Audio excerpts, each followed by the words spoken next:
O que é que está acontecendo hoje nas igrejas? O que está acontecendo hoje nas igrejas são que pessoas ficam sapateando num verdadeiro ritual, dando rodas, fazendo gesticulações esquisitas e sempre iguais umas às outras. E essas pessoas ficam tendo visões sem pé e sem cabeça, ininteligíveis, que nem elas compreendem, nem aqueles a quem elas contam as visões. E elas dizem que esta manifestação é mistério de Deus. Quando você pergunta qual o sentido daquilo, quando você pergunta o que é que aquela visão estrambótica significa, a pessoa responde, não é para ser conhecido, isso aqui é mistério. Então vamos analisar agora o que está acontecendo nos dias de hoje. Gostaria que você abrisse sua Bíblia em 1 Reis 18, 26. Vamos abrir as nossas Bíblias em 1 Reis 18, 26. Nós já vimos até agora que mistério é para o incrédulo, revelação para o crente. Deus é Deus de mistério para o incrédulo, porque o diabo cegou o incrédulo para que ele não veja a revelação de Deus. Para o crente, Deus é revelado, seu evangelho é revelado. 1 Reis 18, 26, diz assim: tomaram o novilho que lhes fora dado e o prepararam.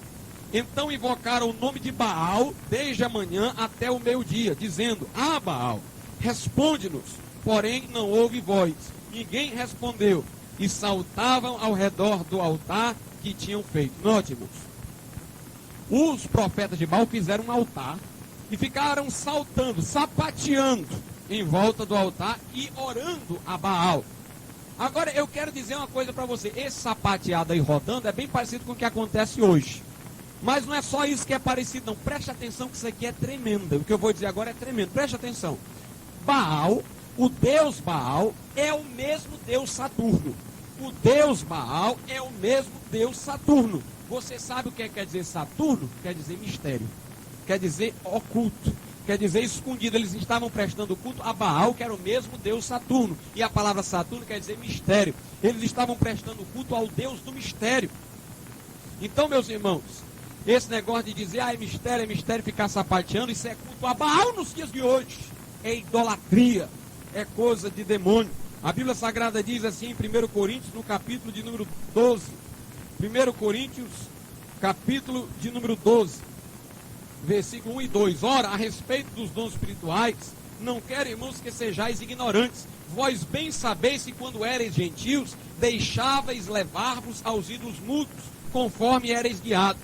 Quer dizer, o apóstolo Paulo está dizendo, eu não quero que vocês sejam desconhecedores dos dons, de modo a se portar com os dons espirituais como vocês se portavam com as manifestações demoníacas na época que vocês eram cultuadores de ídolos. Naquele tempo vocês eram levados pelos ídolos, ficavam fazendo coisas segundo eram guiados, eram tomados por aqueles espíritos malignos, perdiam o controle de si.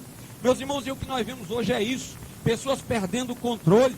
A pessoa está conversando com a gente, de repente joga os peitos para frente, começa a dar batedeira e chiar. Parece que a pessoa está recebendo um espírito da macumba, uma entidade da macumba. A pessoa perde o controle de si, perde a razão. Isso não é coisa de Deus, não. Porque o salmista diz, sustém-me com o espírito voluntário. O espírito do profeta está sujeito ao profeta, meus irmãos. Deus não rompe a nossa voluntariedade, a nossa vontade, o nosso livre-arbítrio. E, portanto, o que está acontecendo por aí são coisas que não têm fonte original em Deus. São rituais. Rituais. Alguém diz, pastor, você crê que um crente pode se alegrar e pular? Creio. Mas vai ser um pulo que expressa alegria. Um pulo que a pessoa que está vendo ele vai perceber que ele está extravasando alegria. Não um pulo esquisito, ritualístico. Um pulo macabro, um sapateado, que é um verdadeiro ritual. Meus irmãos, vamos nos alegrar, vamos pular no momento certo, vamos. Mas não vamos fazer um ritual estranho de sapateados concatenados. E eu quero dizer uma coisa, o crente quando pula de alegria no Espírito, não é que o Espírito Santo pega o pé dele e faz ele dar as passadas bem concatenadas, não. Ele apenas está com o coração cheio de alegria e Deus permite que ele extravase essa alegria através de um pulo, que é a expressão pessoal dele de alegria.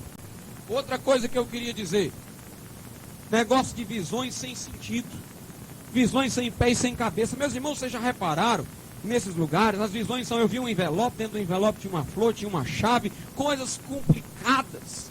Envelope não tem significação na Bíblia, nem flor. Na Bíblia a serpente tem um significado, na Bíblia muitas coisas têm até um símbolo significatório. Todavia, o símbolo que é visto por aí não tem nenhum significado da Bíblia, é chave, é envelope, é macaco, é coisa sem sentido, até pneu, caixão, coisas absurdas. Pé de porco, o irmão Marcos aqui está falando. Meus irmãos, eu quero dizer uma coisa, no Novo Testamento, toda visão foi clara. Está me ouvindo? No Novo Testamento, toda visão foi clara. O apóstolo Paulo, no caminho de Damasco, teve uma visão. Quem apareceu para ele? Jesus. Jesus falou em mistério com ele? Não, Jesus falou claramente: Paulo, Saulo, eu te escolhi para tu ser um vaso, para anunciar o meu evangelho aos gentios. Vai para o caminho vai para a cidade de Damasco, lá te será dito o que deve fazer. Foi tudo claro. Deus apareceu para Ananias em visão, disse: Ananias, vai na casa do homem que está na rua chamada direita, procura esse homem, ele está orando, impõe as mãos sobre ele para que ele torne a vez e seja cheio do Espírito Santo. Que complicação tem isso, irmãos? Pedro teve uma visão, e é isso que muitos alegam. Dizem: Pedro teve uma visão de animais, que ele não queria comer. Mas você tem que entender uma coisa: antes daquela visão, Pedro já sabia o significado daqueles animais. Aquela visão não foi um mistério para Pedro, não. Aqueles símbolos ali são símbolos hebreus, e Pedro era hebreu. Pedro sabia de antemão o que é que aquilo ia significar. Ele sabia que aquilo ali significaria que Deus estava ordenando que ele fosse pregar aos gentios. Tanto é que ele, quando ele tornou da visão, imediatamente já estavam os gentios na porta dele para ele pregar o evangelho entre os gentios. E quando ele foi perante a Assembleia de Jerusalém justificar a sua ida à casa de um gentio, ele exatamente citou a visão, que ele sabia o que ela significava, porque aqueles símbolos lhe eram conhecidos. Não houve nada de mistério para Pedro ali. O Estevão, quando teve uma visão na hora da morte, viu Jesus em pé para receber o seu espírito, porque ele estava prestes a morrer. Que coisa complicada tinha ali, irmãos. Cornélio teve uma visão onde Deus mandava ele ir na casa de Pedro, dava o endereço e mandava ele na casa de Pedro, chamar Pedro para que Pedro pregasse para ele. Não tem nada de complicado, nada de extravagante nisso. Visões claras, visões nítidas. Será possível, meus irmãos, que de Bíblia na mão nós ainda vamos errar? Será possível que com tanta clareza da palavra de Deus você ainda vai continuar seguindo o homem, seguindo o emocionalismo desvirtuado? Meu irmão, você tem uma Bíblia na mão, faça o que a palavra de Deus diz e diga um basta para essas coisas de Satanás, para esses enganos, para essas palhaçadas espirituais. Seja uma pessoa sensata e tenha discernimento espiritual.